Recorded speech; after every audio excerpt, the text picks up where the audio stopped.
Hola, mi nombre es María Eugenia Becerra, profesora del Departamento de Física y Química adscrito a la Facultad de Ciencias Exactas y Naturales de la Universidad Nacional de Colombia, sede Manizales. Y hoy vamos a estar viendo un tema que resulta de gran interés, que son las disoluciones. Vamos a empezar con las generalidades.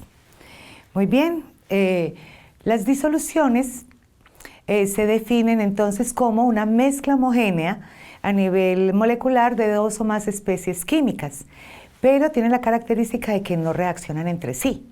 Se están mezclando, pero ahí no ocurre una reacción, ocurre en realidad una disolución de una especie que pueden estar o bien en los mismos estados de agregación o en diferentes estados de agregación, y esa proporción en la que se encuentran una en la otra varía entre ciertos límites y no se pueden separar por métodos físicos simples. En general están conformadas por dos fases, ¿sí? Una fase dispersa que denominamos soluto, que es la que está en general en menor cantidad, y una fase en la que se dispersa un medio dispersante, que es el solvente. Esos dos componentes, esas dos fases son las que conforman una disolución generalmente. Puede estar conformada por más de dos solutos, puede tener dos o más solutos, o puede tener más de un solvente también. Sin embargo, lo que es más común es que hablemos de disoluciones en las que tenemos un soluto y un solvente. Estas son con las que más se trabaja a nivel de química, y generalmente el solvente es agua. Son las más comunes, aunque podemos tener otros solventes como alcohol, otro tipo de solventes orgánicos para preparaciones específicas. Sin embargo, los principios que vamos a ver en estas aplican para este otro tipo de disoluciones en las que vamos a encontrar algunos cambios. Tienen algunas características particulares que las diferencian de otro tipo de mezclas, ¿sí?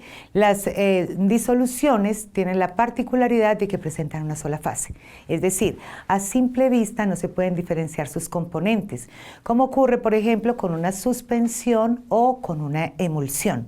Son diferentes debido a que el tamaño de partícula es diferente en estos. El volumen final es diferente de la suma de los volúmenes aditivos de cada uno de esos componentes, porque efectivamente el soluto, al disolverse en el medio dispersante, pues hay un cambio en ese volumen final obtenido.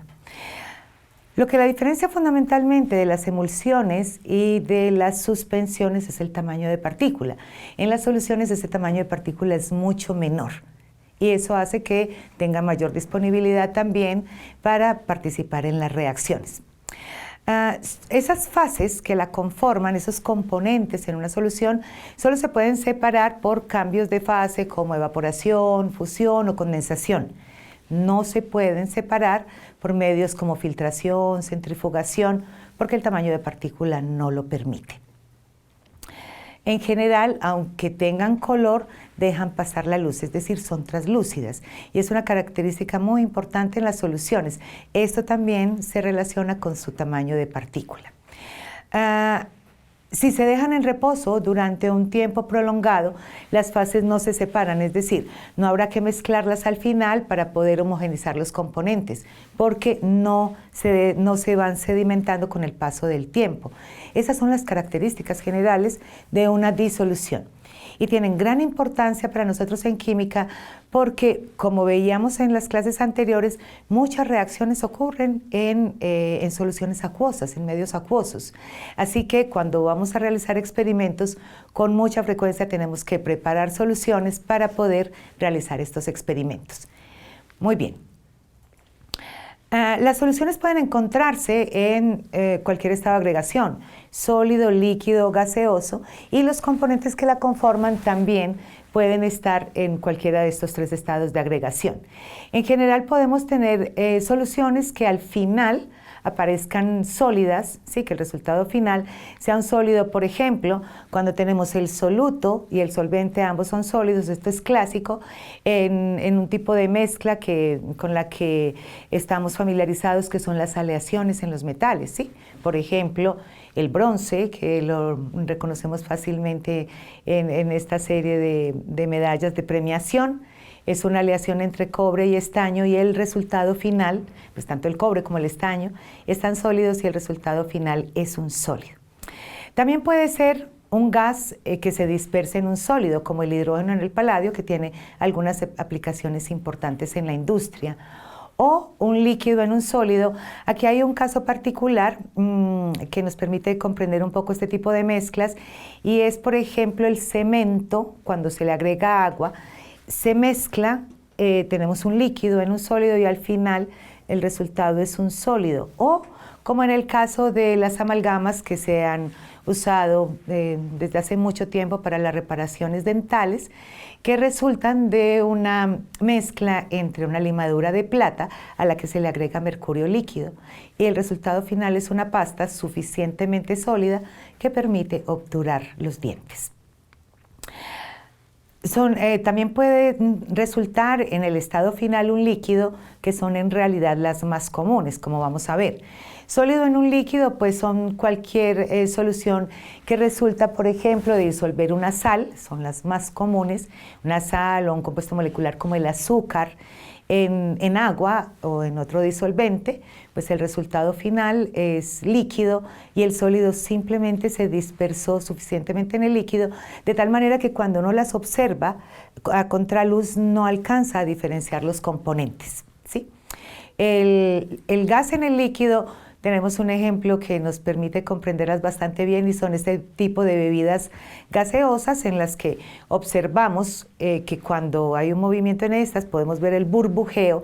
Ese es el líquido que está disuelto en el gas de este tipo de bebidas.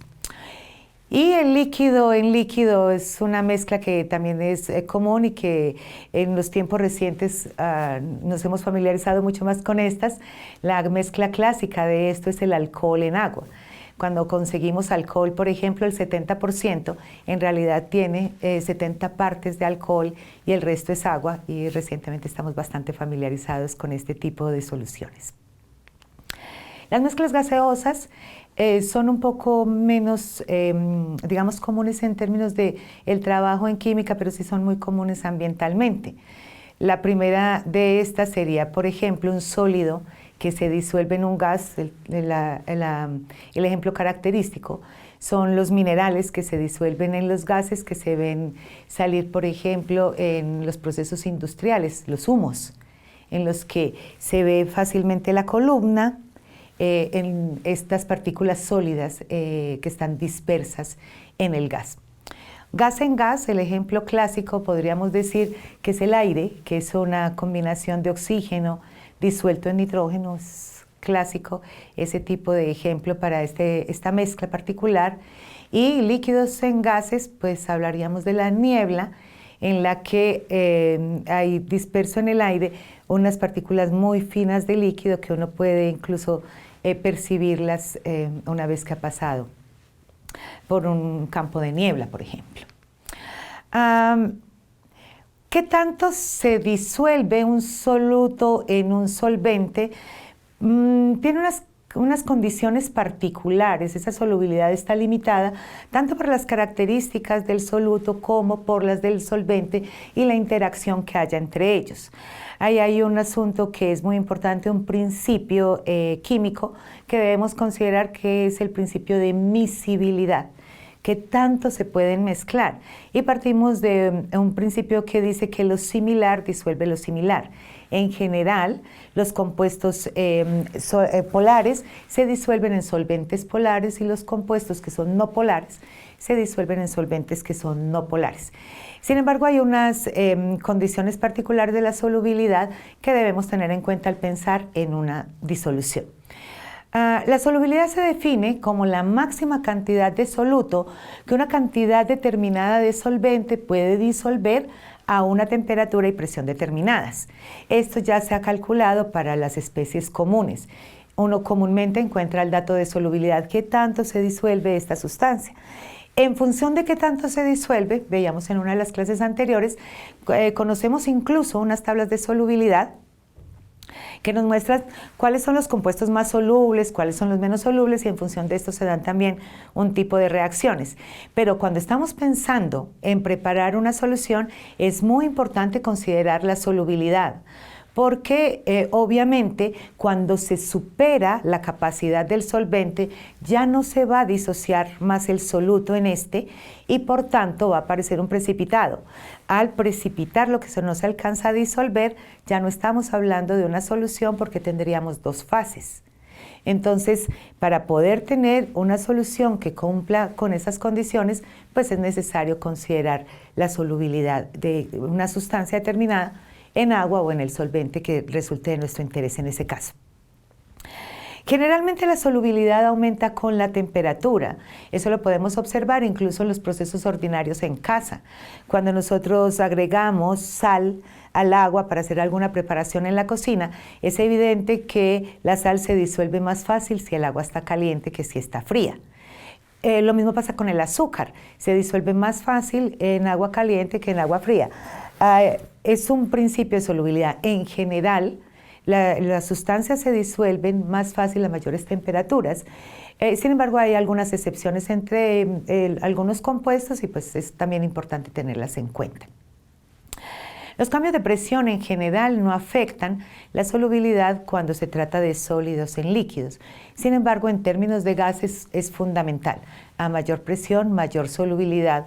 Eso lo podemos observar fácilmente, incluso en el ejemplo que veíamos antes de las bebidas gaseosas. Cuando abrimos la botella, que disminuye la presión, entonces se libera ese gas que estaba ahí en solución. Muy bien.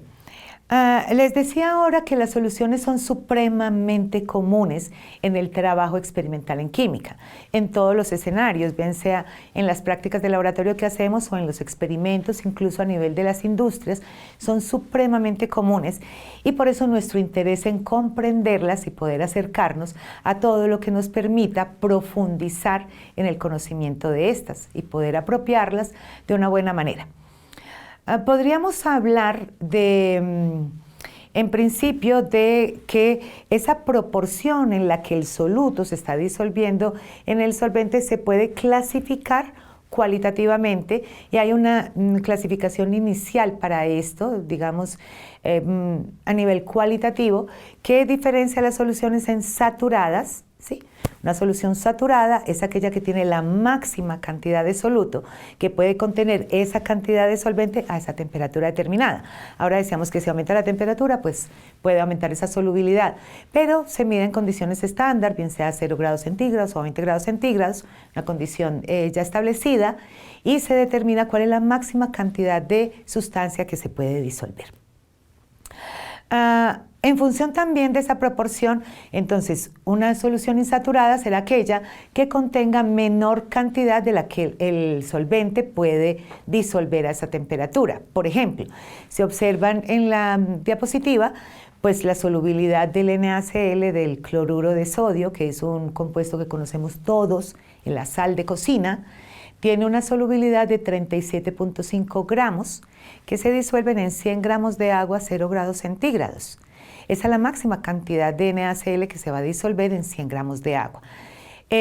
Cuando nosotros tenemos una cantidad que está por debajo de 37.5 gramos de NaCl, decimos que esa solución entonces está insaturada. Si tenemos 30, 25, cualquier cantidad por debajo de esta, entonces correspondería a una solución insaturada que admitiría todavía más soluto y sería capaz de disolverlo. O las soluciones sobresaturadas, que son aquellas que tienen mayor cantidad de soluto del que tiene una solución saturada. Y esto parece una contradicción, porque si una solución saturada tiene lo máximo que puede disolver, ¿cómo puede haber más que lo máximo? Y es razonable que no encuentre uno una lógica muy clara cuando hablamos de soluciones sobresaturadas. Muy bien. Para poder hablar de una solución sobresaturada, tenemos que considerar que solo puede lograrse a temperaturas mayores. Por ejemplo, en el caso del NaCl o particularmente de otras sales que se ven más afectadas, que la solubilidad se ve más afectada por la temperatura, se puede aumentar la temperatura y disolver la sal y después se va bajando lentamente la temperatura. De esa manera se logra tener una mayor cantidad de soluto disuelto del que se hubiese logrado a la temperatura original. Sin embargo, este tipo de soluciones son altamente inestables y con un solo golpe o con cualquier contacto que haya o con que haya una partícula determinada que sirva como de semilla, de germen ahí, entonces va a precipitar todo el exceso de soluto que hay en la solución.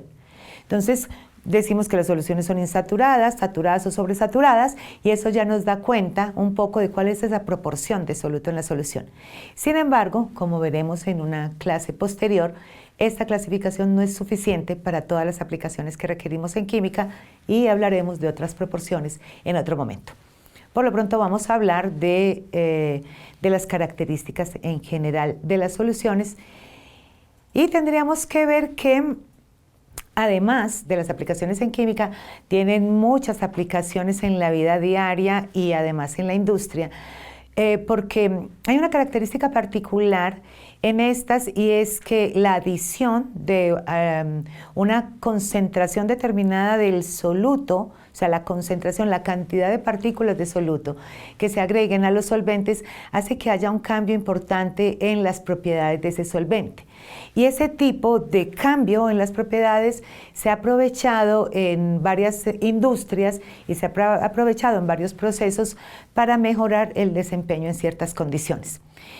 La primera propiedad coligativa, todo ese conjunto de propiedades que cambian en función del número de partículas de soluto que tiene un solvente determinado, pues se llaman propiedades coligativas. La primera que vamos a ver es el abatimiento del punto de congelación. Un solvente determinado puede disminuir su punto de congelación cuando se le agrega un soluto. Y eso hace entonces que congele a una temperatura por debajo de la que regularmente congela. Fíjense que el agua pura es un buen ejemplo para esto. Los motores de los automóviles se refrigeran con agua y resulta que todo este sistema funciona con el radiador y resulta que, por ejemplo, en los países en los que hay estaciones, la temperatura del ambiente está por debajo de 0 grados centígrados durante todo ese tiempo frío. Esto quiere decir que el agua del radiador se congelaría y por tanto no haría todo el proceso de refrigeración, lo que haría inviable que se movieran este tipo de máquinas que funcionan de esta manera. Si al agua se le adiciona etilenglicol, algún tipo de anticongelante, no solo este, hay otras sustancias que también se utilizan para esto, hace que el punto de congelación disminuya y que el agua siga estando líquida por debajo de estas temperaturas. Esa es una aplicación que en estos países es indispensable para que la vida funcione regularmente. Y se aprovecha precisamente esa interacción que ocurre entre el soluto adicionado a un solvente determinado. La siguiente propiedad coligativa es la reducción de la presión de vapor. Un líquido en un recipiente cerrado establece un equilibrio con su vapor. Cuando decimos que un líquido es no volátil es porque no tiene una presión de vapor apreciable. Cuando uno le adiciona un soluto no volátil a un líquido que es volátil, pues logra reducir esa presión de vapor y eso evita que se volatilice tan pronto. Esta propiedad también es utilizada en algunas condiciones a nivel de la industria para algunos procesos y resulta de gran utilidad. La elevación del punto de ebullición sería la tercera propiedad coligativa ahí. El punto de ebullición para cada una de las sustancias también está medido, es una propiedad físico-química que está medida y corresponde a unas condiciones estándar determinadas. Cuando se adiciona una sustancia a un líquido cualquiera, se puede elevar ese punto de ebullición y impedir que el líquido pase a fase de vapor. Esto también se utiliza en la refrigeración de motores porque permite el funcionamiento de estos motores a temperaturas más altas sin que pase a fase de vapor el líquido que está sirviendo de refrigerante. Esta también es un aprovechamiento de esas propiedades coligativas que se logran con la adición de solutos con unas características específicas a un solvente al que necesitamos cambiarle alguna propiedad. Y la última propiedad coligativa de la que vamos a hablar es la ósmosis. Estas son las 4 más importantes de las que vamos a hablar. La ósmosis es muy utilizada en términos de tratamientos digamos, de desechos, en biología se utiliza mucho. y se trata de una membrana que puede separar, se pone para separar soluciones de concentraciones distintas. Lo que ocurre como una propiedad coligativa es que el disolvente pasará de la solución menos concentrada, se irá desplazando hacia la solución más concentrada para ir equilibrando esa concentración. Todas esas propiedades tienen grandes aplicaciones en varios procesos que son de interés en varias áreas del conocimiento. Eso hace que sea importante estudiarlas. Muy bien. Hay otras propiedades como el color y la densidad, que es una propiedad importantísima, que también depende de las cantidades en que se mezclen diferentes sustancias.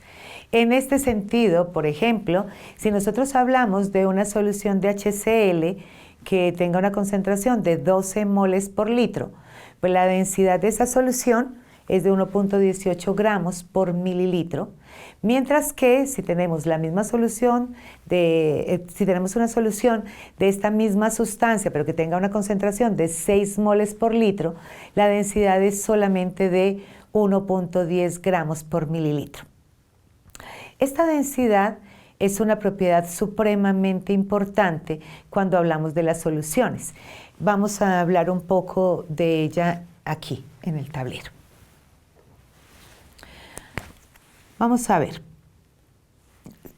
Regularmente, si tenemos una solución, como la que planteábamos en la diapositiva, hablamos del HCl, por ejemplo, que tiene una concentración de 12 moles por litro, después veremos con más detenimiento estas unidades de concentración, nos dice que la densidad de esta solución, el símbolo para identificar la densidad es la letra ρ, pueden encontrar así o lo pueden encontrar como una D, dice que es de 1.18 gramos por mililitro.